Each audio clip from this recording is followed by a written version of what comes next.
أعوذ بالله من الشيطان الرجيم. بسم الله الرحمن الرحيم.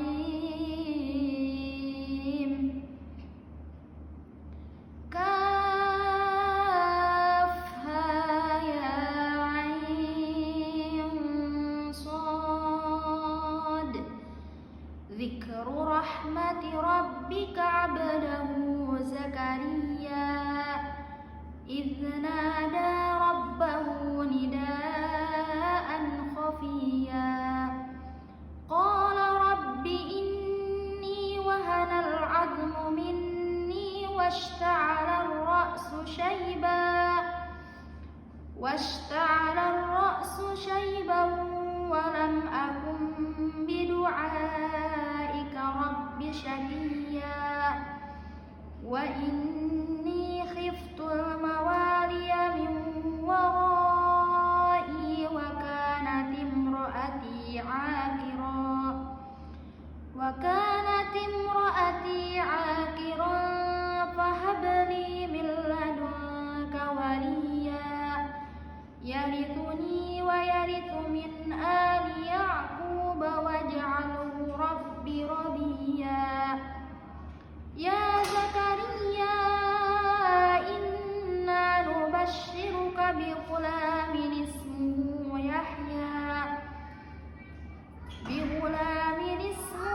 يحيى لم نجعل له من قبل سميا قال رب أنى يكون لي غلام وكانت امرأتي عاقرا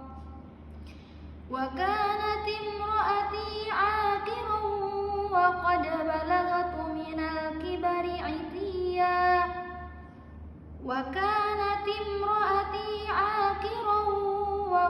بلغت من الكبر عتيا قال كذلك قال ربك هو علي هين وقد خلقتك من قبل ولم تك شيئا قال رب اجعل لي آية قال آيتك ألا تكلم الناس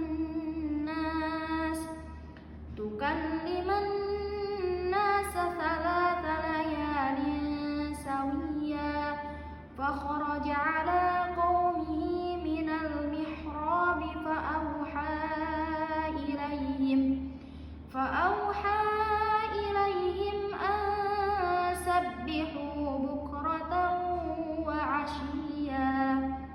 Shadaqallahul Azim. Oke, bismillahirrahmanirrahim. Baik, kita akan melanjutkan bacaan yang tadi yang sudah saya baca. Akan sedikit kita membahas tentang tajwidnya surat Maryam ayat 1 sampai 11. Oke, yang pertama ada huruf kaf, ha, ya, ain, shad. Nah, di huruf ini kita bisa dikatakan dihukumnya dengan mad lazim harfi mukhaffaf. Oke, mad lazim harfi mukhaffaf. Madnya panjang, lazimnya 6 harakat, harfinya karena bentuknya huruf mukhaffaf dikatakan ringan.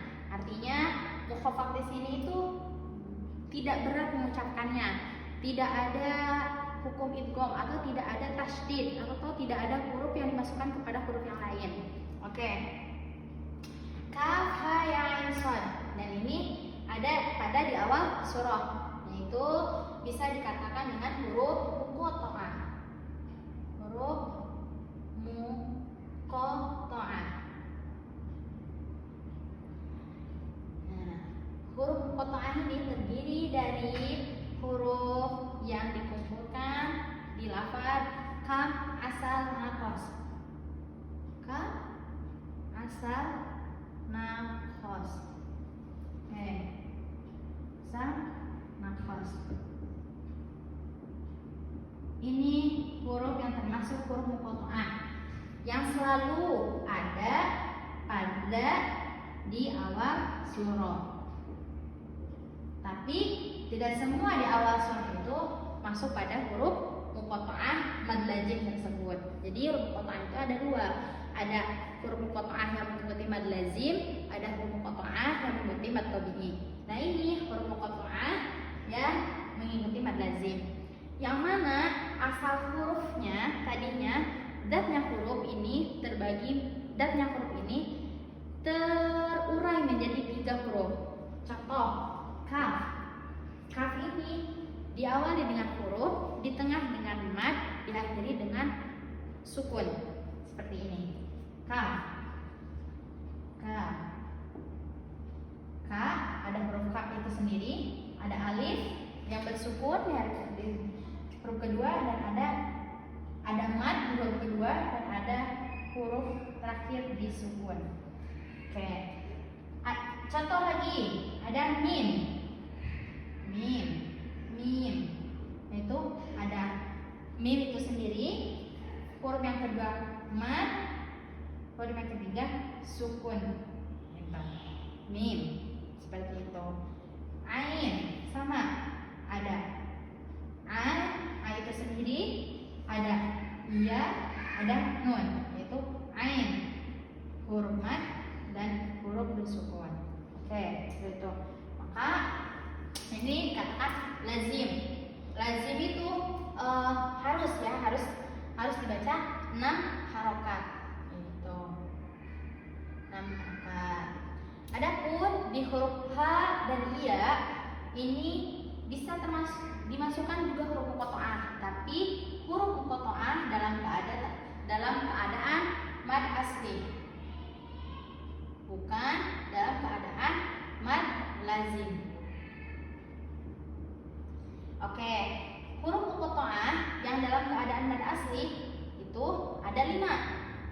Nah, hurufnya yaitu hayun, tohirin. Hayun, tohirin. Nah, di huruf h dan ya ini dia termasuk kepada huruf mad asli, yaitu huruf muqatta'ah dalam keadaan mad asli. Nah, hurufnya itu ada 5, dikumpulkan di lafaz hayun tohirin, seperti itu. Maka ini kewajibannya dipanjang hanya 2 harakat gitu. Atau kalau dalam pada taksiri itu 1 ayunan, seperti itu. Oke, lanjut ke ain. Ain shad. Ini masih termasuk mad lazim. Mad lazim harfi mukhaffaf, yaitu ini yang sudah tadi saya sampaikan. Dia termasuk huruf muqatta'ah dalam bentuk mad lazim dan termasuk huruf ini muqatta'ah yang ini, asal naqas ain shad. Nah, tapi pembacaannya karena dia ini diakhiri dengan nun sukun datnya, maka cara pengucapannya harus ada sedikit masuk disertai dengan ikhfa, mendengung, karena depannya huruf shad itu dalam bentuk zatnya. Mungkin tulisannya tidak terlihat karena tadi sudah saya bilang, karena huruf muqatta'ah dan bentuk mad lazim dia awalnya adalah huruf 1 yang terurai menjadi 3, yaitu huruf dat itu sendiri, di tengah-tengah ada huruf mad dan diakhiri dengan sukun, seperti itu. Ain shad sama dengan huruf shad juga mad lazim, yaitu huruf muqatta'ah bagian dari mad lazim, dibaca 6 harakat dan tetap harus ada dat sifat qalqalah shad, seperti itu. Oke, lanjut kepada ayat kedua, yaitu zikru rahmati rabbika 'abdahu. Di sini ada hu. Bentar, saya hapus dulu.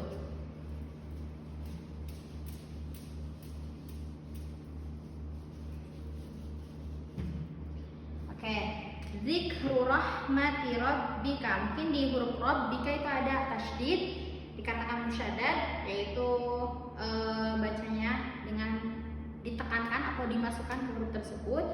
Lanjut, abdahu Zakaria. Di sini ada laqad abdahu Zakaria. Ria. Oke.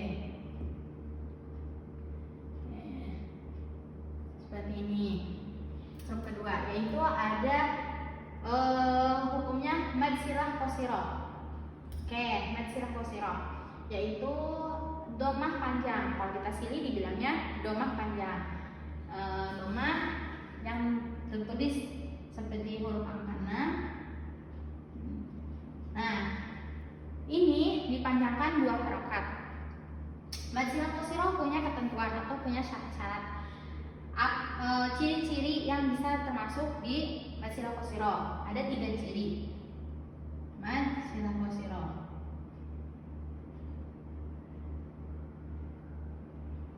Satu, hak dhamir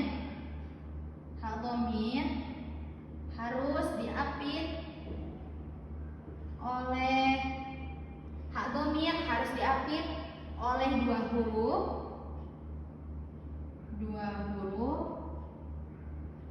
yang berharakat keduanya.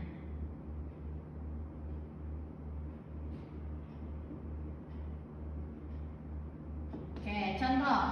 Ini huruf sebelumnya da berharakat. Kedepannya huruf zai juga berharakat. Maka dia dikatakan mad silah qasirah, dibaca 2 harakat. Ini syarat pertama. Tapi di syarat pertama ini ada pengecualian dalam Al-Quran, yaitu di surah Al-Furqan. Surah Al-Furqan yang mengatakan ada lafadznya itu surah Al-Furqan fihi muhana, yang mana ini itu dhamir pengecualian dari tersebut. Pengecualian.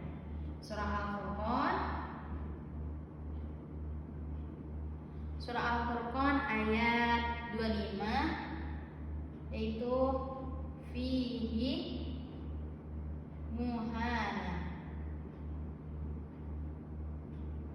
yang mana hak dhamir tidak diapit oleh 2 huruf yang berharakat. Jadi sebelumnya sukun, tapi hi-nya dipanjangkan. Karena kenapa? Satu, bacaan mutawatir dari Rasulullah. Yang kedua, ada penekanan maksud atau arti yang ditekankan, bahwa di sini di surah Al-Furqan ayat 25 itu mengatakan orang-orang kafir akan masuk ke dalam neraka selama-lamanya. Jadi lama gitu, penekanan untuk masuk neraka tersebut di arti tersebut. Yang kedua, ada pengecualian lagi di surah Az-Zumar. Yaitu Az-Zumar ayat wa tashkuru yardahu lakum.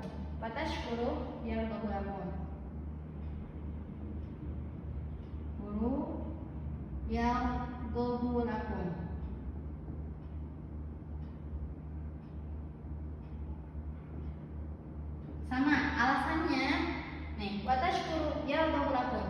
Ini tidak memenuhi syarat ini karena si huruf hadhamir ini tidak dipanjangkan, tapi dia diapit oleh 2 huruf yang berharokat. Tapi keadaannya dia tidak panjang, dibaca pendek. Karena apa? Pertama, bacaan mutawatir dari Rasulullah seperti yang tadi.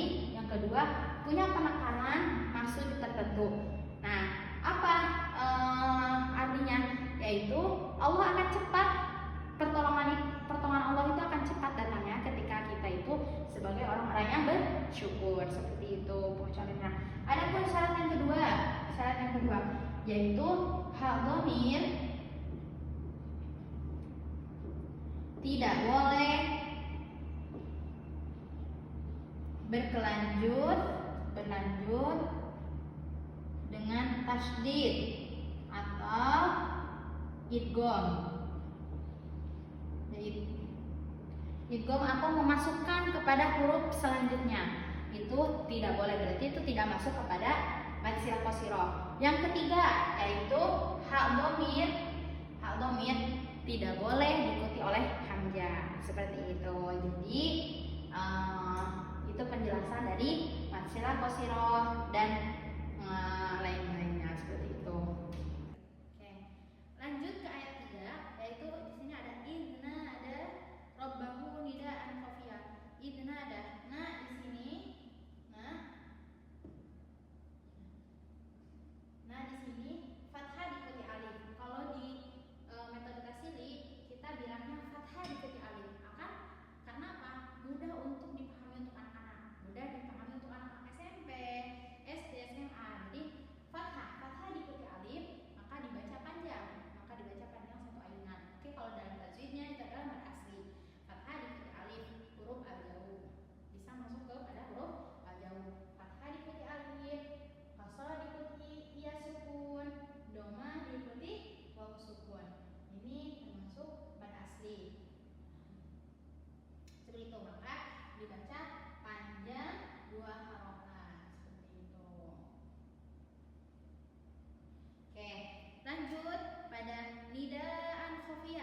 sukun, akum bidu'a.